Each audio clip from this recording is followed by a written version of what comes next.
وأطلق عليه المخرج السوري حاتم علي أنه ملك المنشط عن دوره في مسلسل المنتقم، ودعته الجمهور في لبنان وقالوا عنه المهضوم بزيادة عن دور في مسلسل علاقات خاصة، وأثنى عليه الزعيم عادل إمام عن دوره في فيلم ساعة ونصف هو عنتر بن صامولة وادي رجولة في راجل وست ستات الجزء التاسع من عاشر، وهو صاحب مقولة السهم المنطلق تحميل الذي دعا بها حماد هلال. هو أسطورة السينما المصرية والتلفزيون، حبيبي وأخويا الصغير ماما.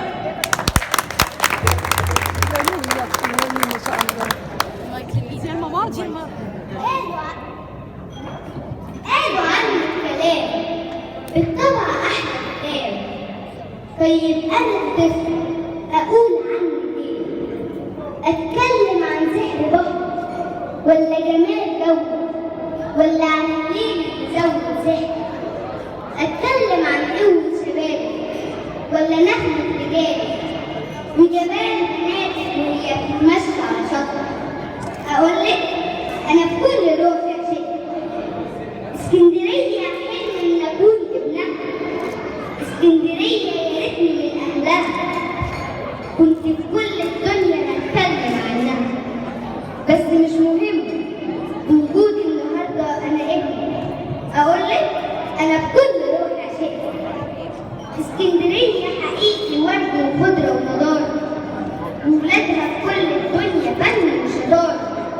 اسكندرية فنار علم وحضارة، مش لاقي كلام يتقال.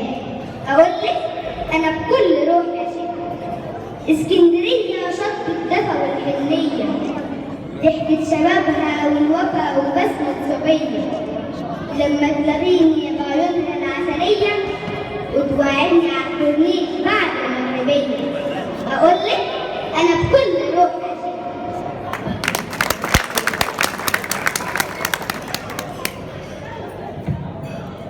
يا ابن الشهيد ما تدمعيش، ابنك ده مات علشان يعيش، ضحى بدمه وما همه عمره، وإن حد قالك إنه مات ما تصدقيش.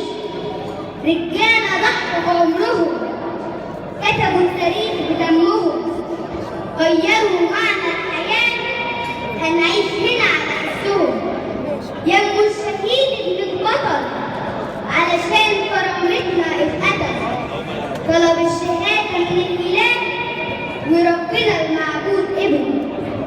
مصر اللي دفنا في حبها ضمت ولادها لحضنها، وهم بيها فرحانين مهما طالعين منها.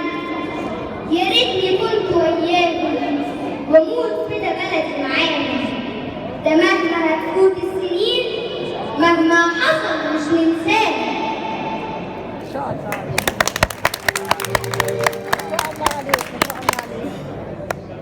عاوز أكبر كده وأتعلم وأبقى كمان ضابط في الجيش، أحمي حماها وعن أتكلم، وتعيش مصر بلد تعيش، وتعيش مصر بلد تعيش.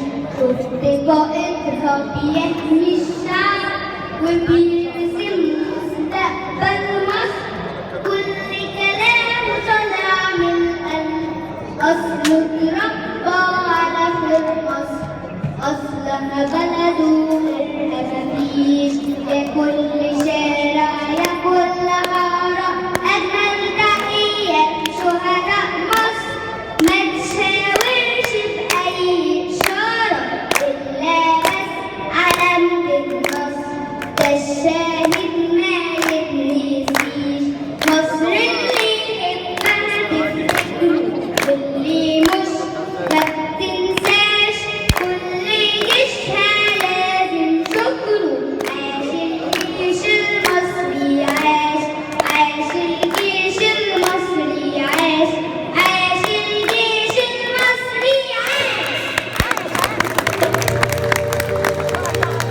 جيشنا معانا الدرع حمانا عارفين داعش مين؟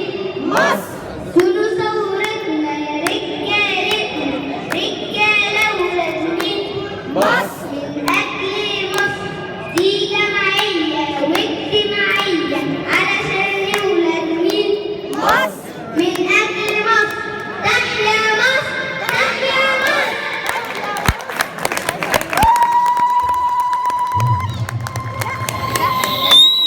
ما شاء الله عليه ما شاء الله.